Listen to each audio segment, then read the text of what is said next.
Mengarah ke timur Provinsi Guangxi, Jinxiu berada di antara pegunungan utama Gunung Tayau. Pegunungan yang tak berujung membagi bagian selatan yang dingin dengan bagian utara yang hangat. Ini adalah gudang organisme genetik terbesar kedua yang ada di Tiongkok setelah Xishuangpanna. Masyarakat suku Yao sudah menghuni wilayah ini selama ratusan tahun lamanya.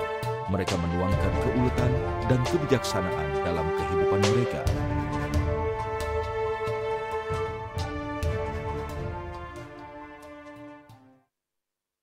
Gunung Tayau beriklim muson subtropis yang lembab.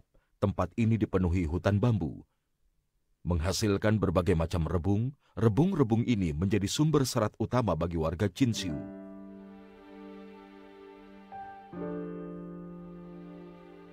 Tumis rebung bambu amarus yang sederhana ini memiliki rasa pahit yang tidak sepat di lidah, bahkan manis di akhir. Salah satu jenis rebung yang tidak membuat orang jadi panas dalam. Enak tidak? Enak? Enak kan?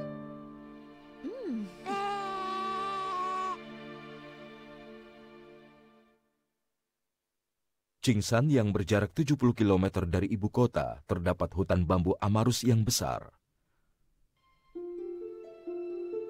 Langkah kaki Liming terdengar jelas di jalan gunung yang sunyi ini. Dia harus mengumpulkan cukup banyak rebung sebelum panen rebung bambu amarus berakhir.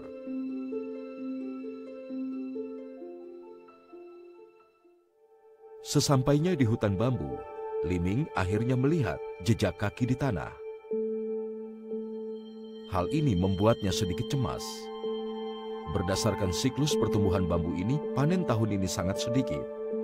Tahun lalu hutan ini dipenuhi oleh rebung, kini satu pun tidak terlihat.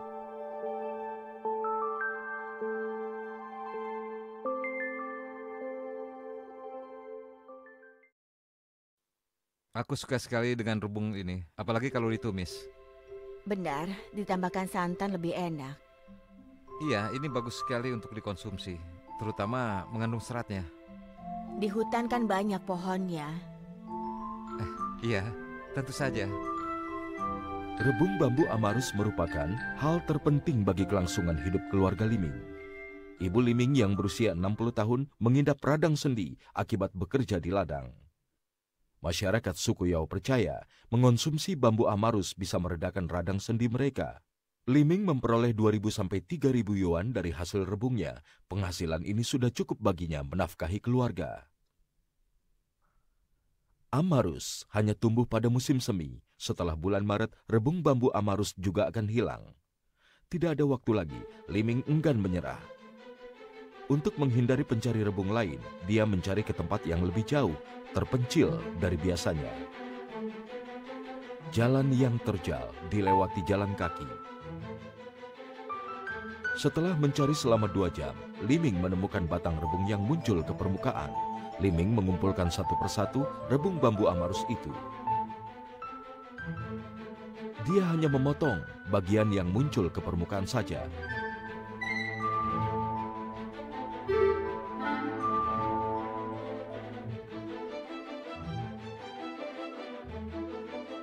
Rimpang rebung dibiarkan tumbuh. Hal ini dilakukannya agar tahun depan tunas baru tetap tumbuh. Alam akan membalas siapapun yang bekerja dengan tulus. Dan pada akhirnya, Liming pun berhasil memanen sekeranjang penuh. Jumlahnya cukup untuk dikonsumsi dan untuk dijual.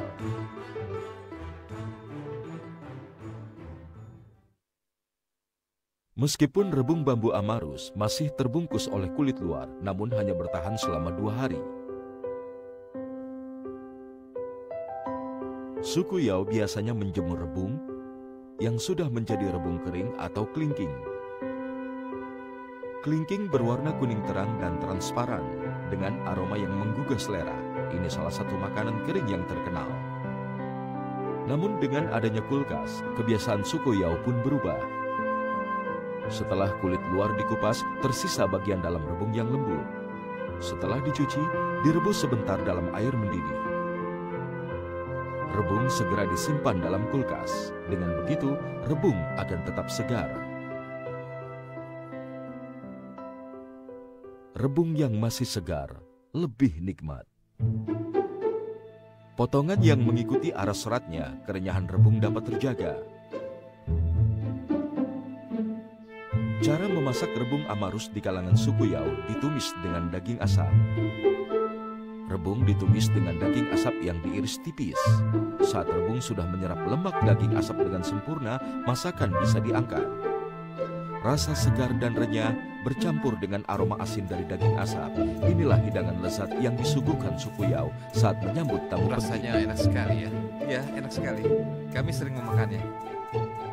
Koki besar punya cara sendiri untuk mengolah rebung bambu amarus. Bagian tengahnya diisi daging cincang. Ini merupakan hidangan khusus dibuat oleh suku Yao untuk menjamu para tamu yang datang.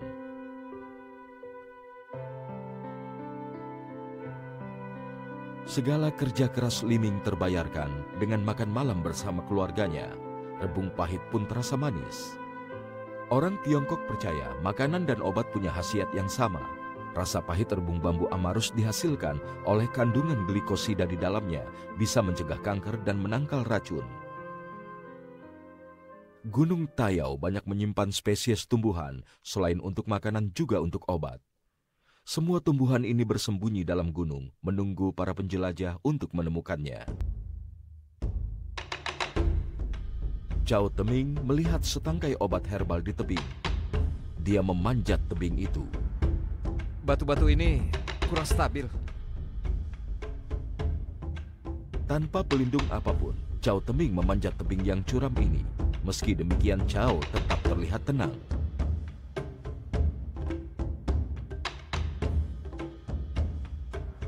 Memanjat gunung seperti ini tidak perlu tali. Tali terlalu berat.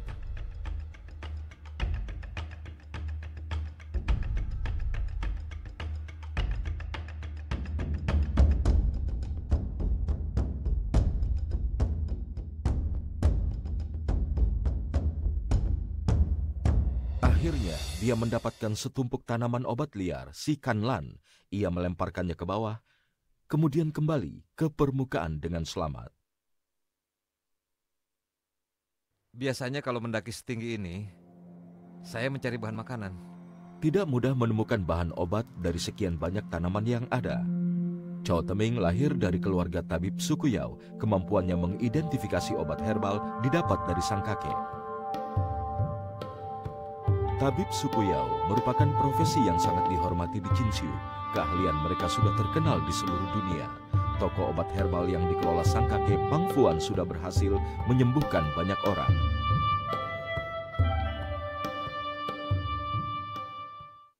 Pagi hari, ketika matahari menyinari obat herbal di tokonya, Pang Fuan pun memulai kesibukannya. Yang ada di rak adalah obat herbal langka dari pedalaman Gunung Yao. Kakek Pang dengan cekatan mulai memilah-milahnya. Dia menyiapkan resep obat untuk pasiennya. Tapi stok tanaman ciaukulan yang dibutuhkan sudah habis. Pang Fuan meminta cucunya Chow Teming untuk mencari tanaman tersebut.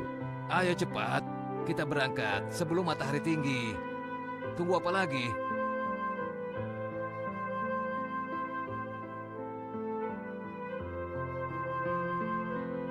Ayo kek, kita lewat sini. Transportasi, apapun jenis kendaraannya, sulit melewati jalan di pedalaman gunung. Banyak tanaman yang bisa dijadikan bahan obat. Untuk memetik tanaman obat, mereka hanya bisa berjalan kaki. Sambil menunjukkan jalan, dia memperkenalkan kepada Chow Teming berbagai tanaman obat. Coba cium ini. Iya, sepertinya ini bisa dijadikan obat. Suku Yao tidak memiliki aksaranya. Leluhur tabib suku Yao meneruskan metode pengobatan dan resep obat dari mulut ke mulut secara turun-temurun. Ini akarnya bagus sekali untuk obat. Sejak kecil, Chow Teming mempelajari pengetahuan pengobatan saat menemani kakeknya memetik obat. Banyak tabib yang menjadikan ini sebagai obat. Ya, betul sekali. Ketinggian Gunung Tayau berbeda-beda, cuaca juga tidak stabil. Sesaat langit masih cerah, tiba-tiba muncul terpaan angin dan hujan. Tanaman ciaukulan yang dicari belum ditemukan, mereka mempercepat langkahnya. Ciaukulan menyukai lingkungan teduh dan gelap. banyak hidup di tempat yang lembab di sekitar gua. Prediksi kakek Pang, Ciao Kulan, pasti bersembunyi di balik gua yang tidak jauh dari sana. Naiklah ke atas. Tapi dalam perjalanan ke sana, aliran sungai menghalangi. Namun demi mendapatkan tanaman Ciao Kulan, mereka ambil resiko. Kita akan melewati sungai ini untuk mendapatkan tanaman obat. Jadi tanaman ciokolan bersembunyi di balik gua? Iya, biasanya seperti itu. Dan kita harus mendapatkannya. Ayo jalan terus. Cao Teming menggandeng kakeknya menyeberangi sungai yang deras itu. Mereka sampai di sudut hutan. Dan benar, di sana mereka menemukan sekumpulan Ciao Kulan liar. Tanaman Ciao Kulan di Chinsiu disebut Cietan. Obat herbal ini digunakan tabib suku Yao untuk mengobati berbagai macam penyakit. Karena khasiatnya mujarab, dijuluki sebagai ginseng dari selatan atau obat herbal panjang umur. Mereka mencurahkan segala keringat dan jerih payah. Untungnya usaha mereka tidak sia-sia. Ciao Kulan yang segar adalah bahan makanan yang terbaik. Biasanya dijadikan bahan untuk membuat sup. Pertama-tama adalah tangkai Ciao Kulan dimasukkan ke air mendidih. Masukkan daging ayam, daun Ciao Kulan, kurma angco, koci, akar manis, ditambah jamur linci. Gelembung yang muncul ke permukaan menandakan perpaduan obat dan makanan. Juga menandakan sup yang penuh gizi ini siap disantap.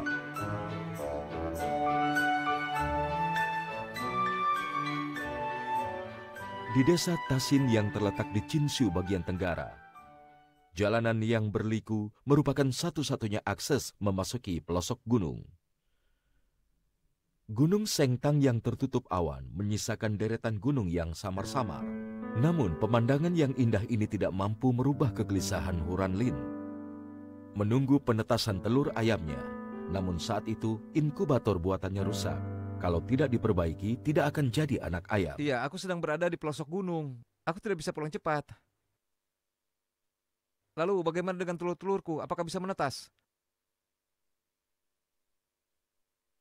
Ayam adalah unggas yang paling awal dijinakan manusia. Spesies ini telah berevolusi dan berwujud seperti yang sekarang ini. Namun, ayam Sengtang milik Huran Lin memiliki penampakan yang berbeda dari ayam pada umumnya. Bulu di atas kepala ayam ini membuatnya terlihat seperti memakai topi. Oleh karena itu dijuluki ayam bertopi. Ayam ini hanya ada di Gunung Tayau.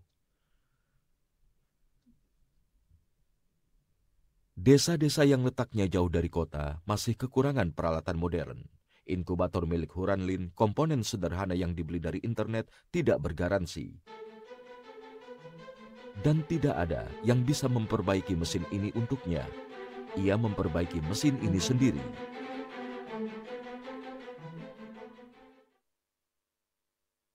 Peternakan Huran Lin dibangun di dekat gunung.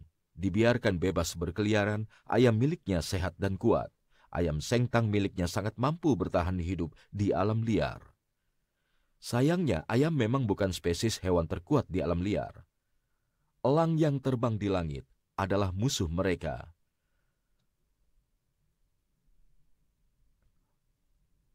Ayam-ayam Sengtang ini hanya bisa pasrah bila bertemu dengan elang ganas yang mencari mangsa.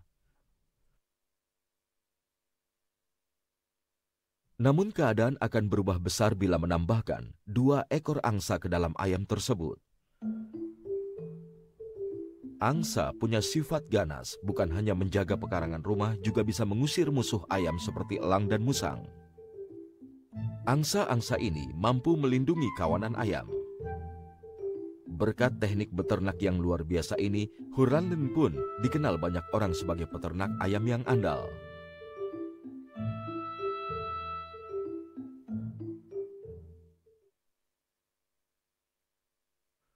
Setelah berpikir seharian, Huran Lin berhasil memperbaiki inkubatornya.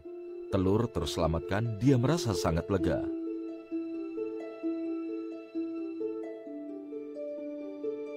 Semua hal yang berhubungan dengan ternak ayam dipelajarinya secara otodidak. Ia praktekkan langsung semua yang dia dapat. Dengan penghasilan dari ayam Sengtang, Huran Lin merasa cukup.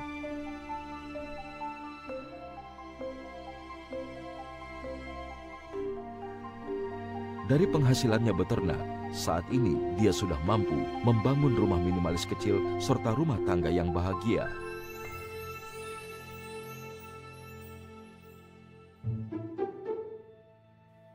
Daging ayam direbus dengan garam dan ditambah jahe.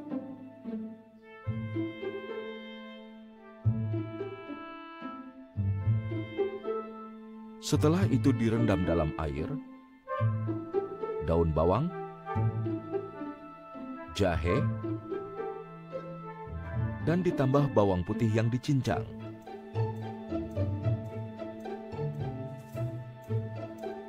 Inilah pecamke, ayam rebus yang mampu menonjolkan tekstur daging yang lembut.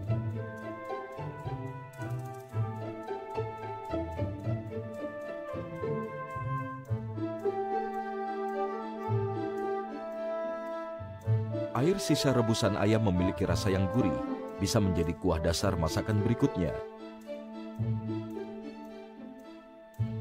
Kali ini, bahan utama yang digunakan adalah ayam sengtang dan gegedangan. Tumbuhan ini juga bisa dijadikan untuk campuran bahan makanan. Jadi selain daunnya, kulit pohonnya juga bisa bermanfaat. Gegedangan atau wuci mautau, karena daunnya berjari 5, buahnya seperti persik berbulu. Tanaman ini sangat banyak ditemukan di Gunung Tayau. Rimpang dari tanaman yang sudah dibersihkan akan dijadikan bahan campuran sup. Sup ayam ditambah gegedangan akan terasa lebih nikmat dan memiliki aroma susu yang kental.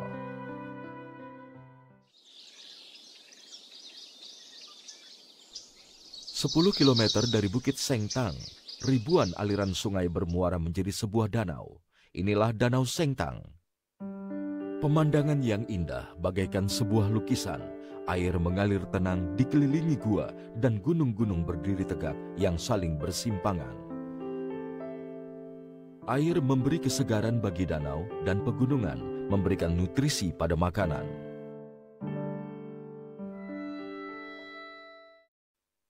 Dalam aliran sungai Cinsiu, hidup ikan kecil yang dinamakan ikan batu kecil. Ikan ini sebesar jari telunjuk, dinamakan demikian karena mereka suka hidup menempel dengan batu dalam air. Bertahan hidup dengan memakan lumut banyak ditemukan saat festival Cengpeng.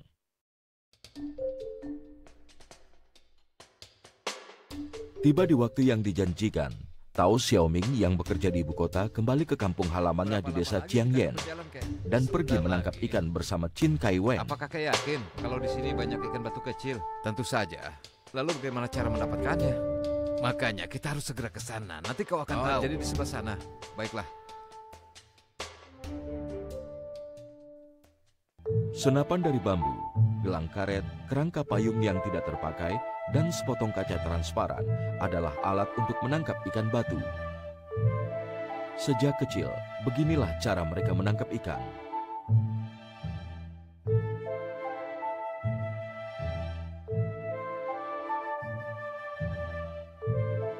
Cuaca berubah dingin di bulan April. Kau lihat, airnya dingin sekali.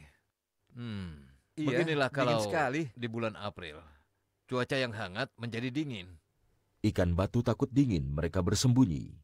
Ayo, sekarang kita cari ikannya. Di balik bebatuan itu pasti Iya, banyak sekali aku juga ikan sedang batu kecil. mencarinya. Nah, Aku sekarang sudah ayo tidak kita sabar. lihat di bebatuan ini. Dua orang ini tidak menyerah.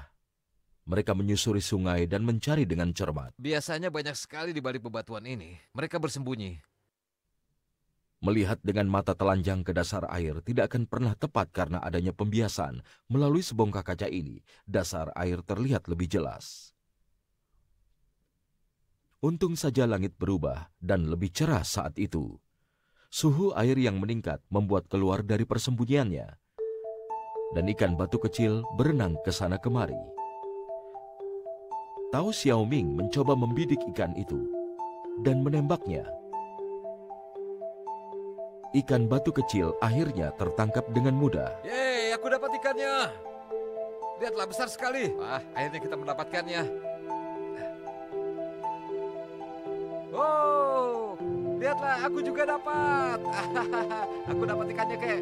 Ternyata cukup mudah untuk mendapatkannya. Ya sudah, kalau begitu. Tak perlu menunggu lama, Tao sudah menangkap sekeranjang penuh ikan batu kecil. Akhirnya perjalanan kita tidak sia-sia. Ayo kita pulang. Baik, sudah waktunya kita pulang. Di Chinsiu tak ada sungai dan laut yang besar, sehingga ikan di sungai ini menjadi makanan tradisional suku Yao. Dengan garam kasar dan minyak yang panas, ikan batu kecil digoreng sesaat. Sup ikan yang kaya akan jahe dan protein, sangat segar dan juga harum.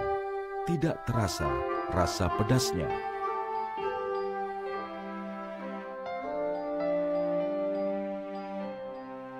Ikan ini dagingnya sedikit namun berkualitas tinggi. Ikan batu kecil yang digoreng bersama daun teh bertekstur renyah dan beraroma teh yang khas. Tulang renyah ini bisa langsung disantap. Ayo, sekarang kita makan ikan. Iya benar, Kek. Ini pasti enak sekali. Wah. Bersulang. Nikmat sekali makan ikan tangkapan kita. Meja dipenuhi makanan dan arak. Di bawah sinar rembulan, kakak beradik ini saling mengenang masa mudanya.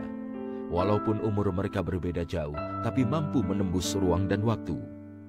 Hidup mereka telah melalui banyak rintangan dan cobaan. Semangkuk sup ini menghibur indera perasa serta menghangatkan hati mereka.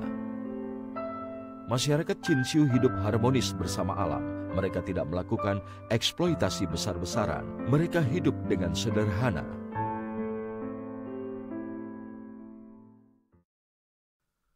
Gunung Tayau di aliran sungai yang dingin, hiduplah sejenis hewan perairan yang unik.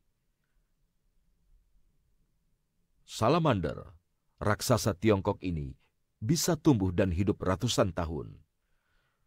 Takut akan sinar matahari, mereka menghabiskan waktunya di perairan gelap dan teduh yang berada di antara gunung.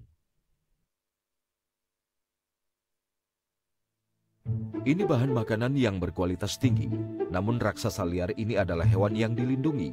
Hanya salamander yang dibudidaya oleh manusialah yang boleh dimakan.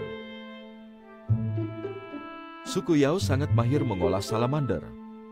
Daging yang dipisahkan dari tulangnya dibalur tepung tapioka, lalu digoreng dalam minyak panas. Hidangan yang renyah di luar, lembut di dalam ini menonjolkan tekstur daging salamander yang unik. Selain itu, daging salamander juga sangat cocok untuk dijadikan hidangan kecap. Tekstur daging ini merupakan perpaduan antara daging ikan dan tekstur daging unggas yang padat. Bila dikukus teksturnya akan lebih menonjol lagi. Tu Chengyi, pembudidaya salamander raksasa yang bersertifikasi. Dia memiliki salamander yang beratnya 20 kg. Dia termenung dan berpikir tentang penangkarannya. Sekarang penangkarannya sedang dilanda masalah. Salamander raksasa yang telah dirawatnya tidak kunjung tumbuh besar. Chengyi tidak yakin apakah dilahirkan cacat atau tertular penyakit. Sekarang dia memisahkan salamander ini sambil berpikir langkah selanjutnya. Sebenarnya, salamander raksasa ini bukanlah ikan. Ini sejenis amfibi yang bernapas dengan paru-paru, Andrias davidianus. Banyak rumor beredar tentang salamander ini. Misalnya, suara tangisan salamander ini menyerupai tangisan bayi. Akan tetapi, Chengyi tidak setuju dengan hal itu. Saya telah memelihara ikan ini selama 10 tahun lebih dan belum pernah mendengar suaranya. Menurut Tu Chengyi, tangisan salamander raksasa Tiongkok hanya suara napas mereka di malam hari. Itu resonansi disebabkan mulut mereka terbuka selama bernapas. Tetapi tidak seperti tangisan bayi. Salamander raksasa Tiongkok pernah menjadi bahan baku yang berharga di pasar. Pernah mencapai 1.300 yuan per setengah kilogram. Saat ini harganya turun menjadi 60 yuan per setengah kilo. Tetapi harga salamander Tu Chengyi selalu stabil di atas 100 yuan per setengah kilogram. Tu Chengyi secara ketat mengontrol produknya. Dia hanya menjual lebih dari 2,5 kilogram. Untuk mencapai berat 2,5 kilo, salamander membutuhkan periode pertumbuhan setidaknya 4 tahun. Rasa percaya diri Tu Chengyi berasal dari metode pengembang biakannya yang unik. Dia mengalirkan mata air gunung ke kolam yang saling terhubung buatannya itu. Di dalam kolam ada ikan hidup sebagai pakan salamander. Di dalam kolam ada batu keramik sebagai tempat persembunyian salamander. Dia juga memindahkan tanaman jeringau ke kolam buatannya. Ia juga menanam banyak pohon di tepi kolam. Dengan begitu, dia bisa menirukan lingkungan alami tempat salamander tumbuh. Meskipun yang dibudidayakan Tu Chengyi tumbuh dengan lambat namun punya kualitas yang bagus, tidak khawatir penjualannya. Tolong bawakan 250 kg ikan untuk ke hotel ya. Iya, segera saya bawakan. Baiklah, terima kasih. Sama-sama. Tu Chengyi memutuskan melepaskan salamander ke habitat aslinya yang tidak bisa tumbuh besar itu. Bukan berarti ia menyerah dan tak peduli nasib mereka. Justru dia berharap keindahan alam Jinxiu bisa menyembuhkan mereka, membiarkan hidup berbaur dengan alam.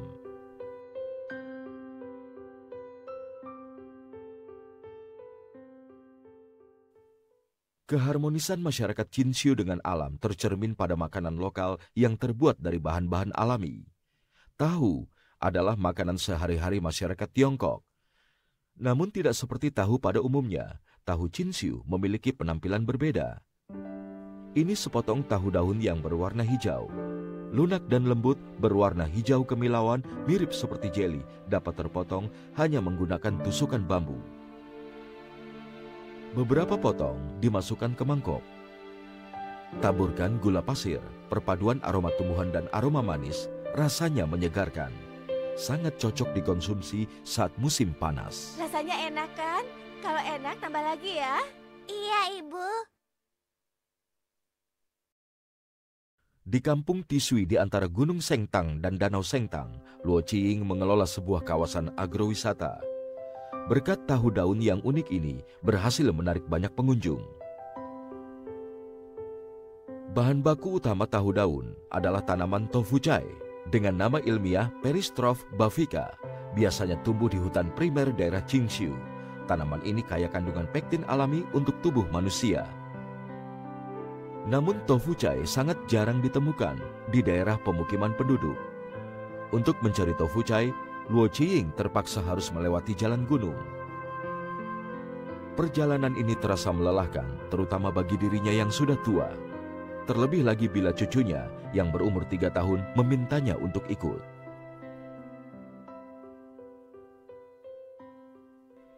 Luo Qiying tidak pernah memetik habis seluruh bagian tanaman tofucai. Dia biarkan cabang utamanya agar tumbuhnya tetap baik. Jika daun masih terlalu muda, dia akan datang memetiknya beberapa hari lagi agar tidak dipetik oleh orang lain. Biasanya dia menggantungkan simpul dari rerumputan. Maka orang akan mengerti maksudnya.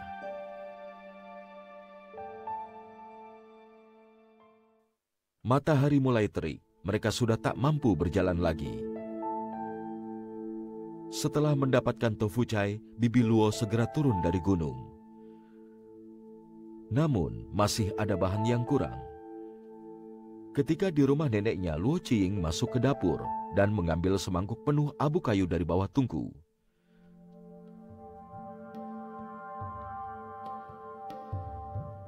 Usia nenek 100 tahun, beliaulah yang mengajarkan Luo Qiying cara membuat tahu daun ini.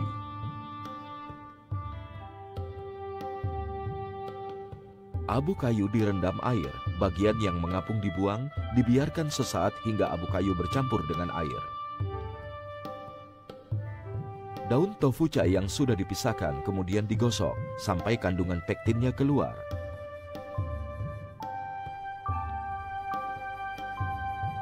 Dan menantu bibi Luo datang untuk membantunya. Sari daun disaring dengan kain tahu.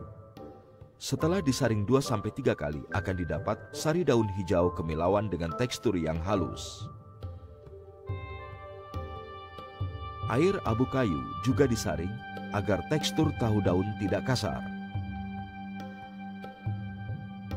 Berhasil atau tidaknya pengerasan bergantung dari proses penuangan air abu kayu. Air abu kayu harus dituang sambil diaduk terus-menerus. Terakhir, semua hanya bergantung pada waktu. kandungan alkali pada abu kayu akan membekukan sari daun tofu chai. Sambil menunggu proses, Bibi mulai kesibukan lainnya.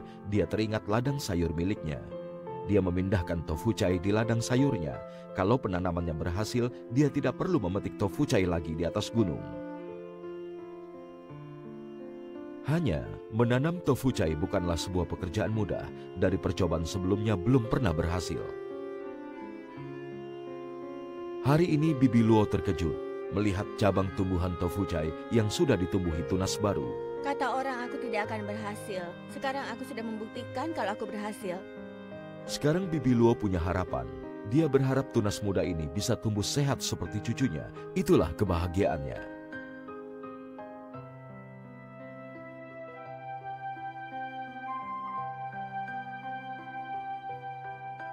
Setengah jam sudah berlalu. Tahu daun buatannya sudah mengeras. Si kecil bisa mencicipi camilan musim panas ini. Walaupun Xiaoman dewasa, belum tentu mewarisi cara membuatnya. Tetapi cita rasa tahu daun ini pasti akan selalu tersimpan dalam lubuk hatinya. Pukul 6 sore, hiruk-pikuk di jalan Qinxiu telah berakhir. Luo Kuihe mulai membereskan stan asinannya. Sebentar ya, aku bereskan dulu. Pemilik stan di sampingnya sudah datang bersama becaknya dengan tatapan kesal. Ayo bereskan, cepat pindah. Iya. Memangnya kenapa? Aku tidak boleh jualan di sini. Luo Kuihe harus segera menyingkirkan stannya. Dia memindahkan gerobaknya di seberang.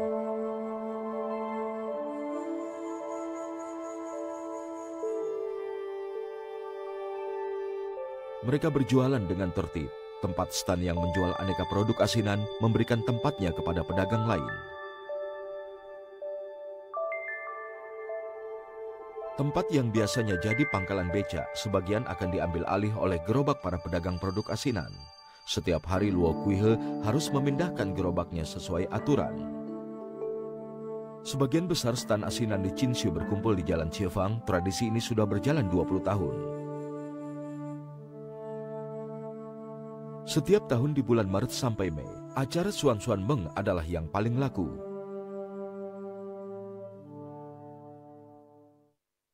Nama ilmiahnya adalah Phagopyrum dibotriche. Tumbuhan ini merupakan sejenis tumbuhan liar. Tumbuhan ini merupakan sejenis tumbuhan liar. Orang Qinxiu menyebutnya Suan Suan Meng karena ia memiliki rimpang yang rasanya asam. Aku juga mau. Aku juga. Aku beli 1 bungkus saja. Iya, Kalau kalau aku aku pedas 2 ya. bungkus. Sabar ya. Kalian semua pasti aku layani.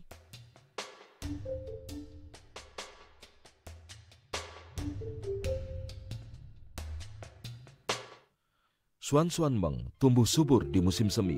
Mereka tumbuh subur di pinggiran sungai kecil yang mengalir. Tumbuh di antara bebatuan. Tumbuhan liar ini sangat disukai oleh masyarakat Qinxiu. Tumbuh subur di berbagai wilayah di Guangxi, namun jarang dikonsumsi.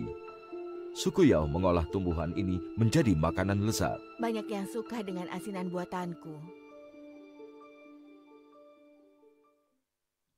Demi mendapatkan Suan Suan Meng, Luo Kuihe harus pergi ke gunung.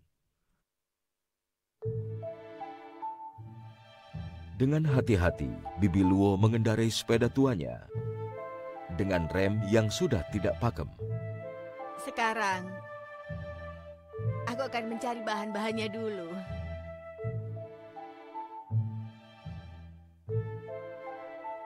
Luo Kuihe sangat mengenal tumbuhan liar ini.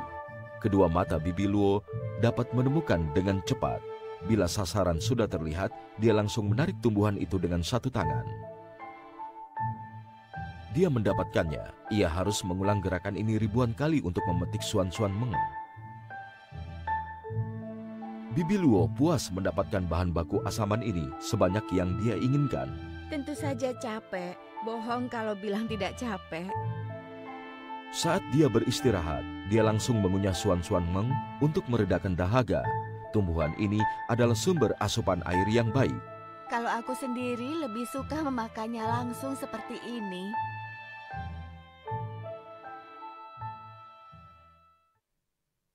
Melakukan pemetikan Suan Meng selalu menyita banyak waktu.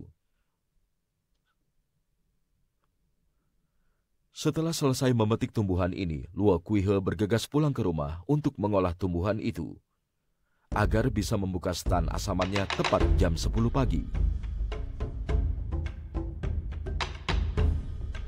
Lalu tangkai Suan Meng dipisahkan dari daun-daunnya, dicuci dan dipotong. Dimasukkan ke dalam tempayan bersamaan dengan air garam dan gula, lalu ditutup rapat.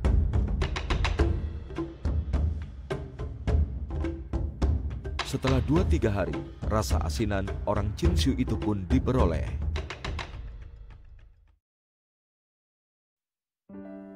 Selain asinan Suan Meng, ia juga menjual beraneka macam asinan lainnya. Ia masih harus bergegas membuat asinan yang lain. Ia memiliki sepasang anak, yang perempuan sudah bekerja, yang lelaki masih sekolah. Rumahnya yang sempit itu dipenuhi oleh tempayan asinan. Kolam di pekarangan rumahnya juga ditumbuhi oleh banyak lumut. Lampu sudah dinyalakan, keadaan dalam rumah masih terlihat gelap. Saat melihat anak lelakinya sudah bisa mandiri, hatinya merasa puas. Bukan begitu caranya. Sini, Ibu ajari biar kau tahu bagaimana caranya. Kemudian kau tuang ke sini. Setelah mengurus rumah, biasanya aku langsung berjualan. Beginilah rutinitasku setiap hari.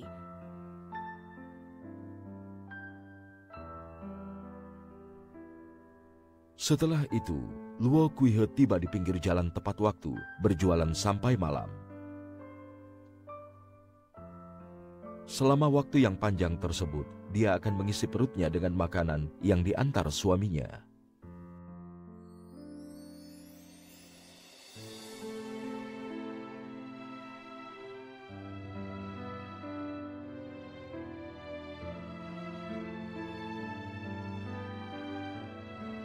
Ia tidak pernah mengeluh dengan stannya yang tidak tetap dan hasil penjualan yang tidak menentu.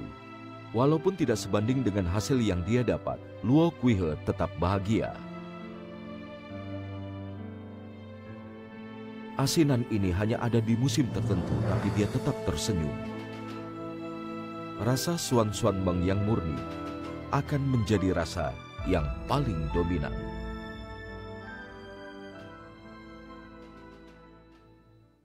Kesukaan masyarakat Chinsiu terhadap rasa asam bisa terlihat dari sebuah pepatah kuno.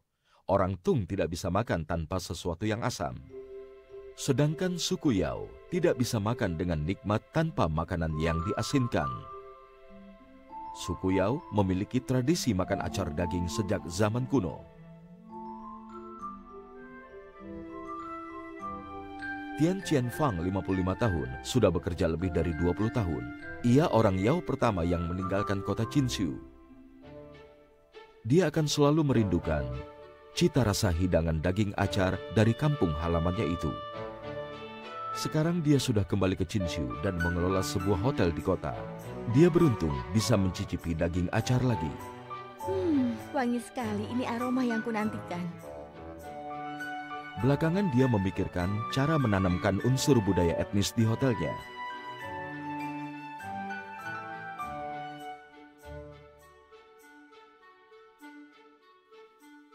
Ia berpikir untuk mengajak pengunjung hotelnya ikut pembuatan daging acar.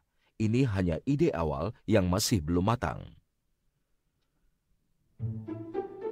Di Chinsiu, semua orang bisa membuat hidangan daging acar ini dengan baik, tetapi setiap keluarga memiliki resep rahasia yang membuat hidangan mereka mempunyai cita rasa dan ciri khasnya. Apa kabar? Apakah pesananku sudah ada? Aku sudah siapkan untukmu. Daging acar bisa disimpan selama 3 tahun, bisa dimakan mentah jika lebih dari 5 tahun. Semakin lama penyimpanan, semakin enak. Tempayan berisi daging acar berjejeran di dalam rumah Bibi Liang. Debu di permukaan tempayan menunjukkan umurnya. Hal terpenting pertama, kerapatan tutup tempayan. Selain itu tempayan yang baik, bentuknya bagus dan suara berdengung yang keras. Satu hal lagi, tidak ada bekas retakan maupun pecahan dimanapun. Daging acar terbuat dari daging babi lokal hasil ternak sendiri, semuanya disesuaikan selera. Daging babi dimarinasi dengan garam, beras yang disangrai untuk membantu fermentasi. Beras disangrai dalam kuali besi dengan api kecil sambil diaduk. Setelah 4 jam, beras berubah jadi hitam. Proses pembuatannya membutuhkan kesabaran, karena masih ada proses lainnya. Menggiling beras, Bibi Liang menggunakan batu kilangan buatannya sendiri. Serbuk yang dihasilkan akan sangat halus dan memiliki aroma sangrai yang harum. Daging yang sudah dimarinasi dengan garam dicampur dengan tepung beras hasil penggilingan, lalu dimasukkan sedikit demi sedikit ke tempayan.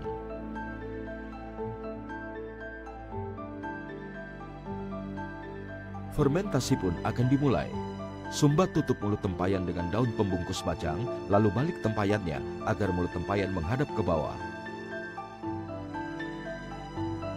Ini agar tempayan tertutup sempurna dan kandungan air berlebih dalam tempayan bisa mengalir keluar.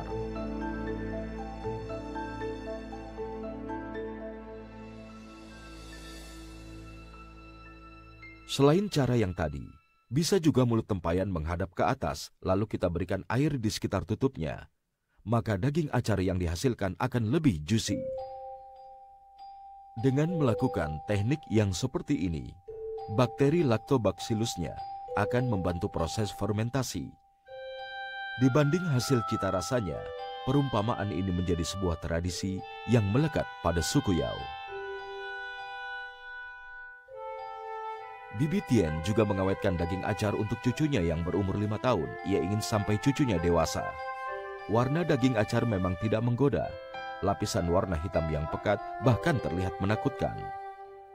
Rasa asam dan asin yang kuat merupakan tantangan untuk mereka yang baru mengenal ini. Setelah dicoba akan terasa cita rasa yang khas.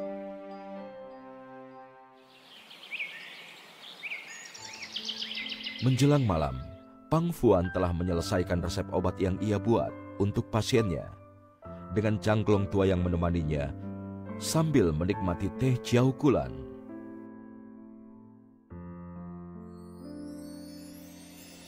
Huran Lin membawa pulang hasil panen rumput yang ia tanam untuk makan ayam-ayamnya.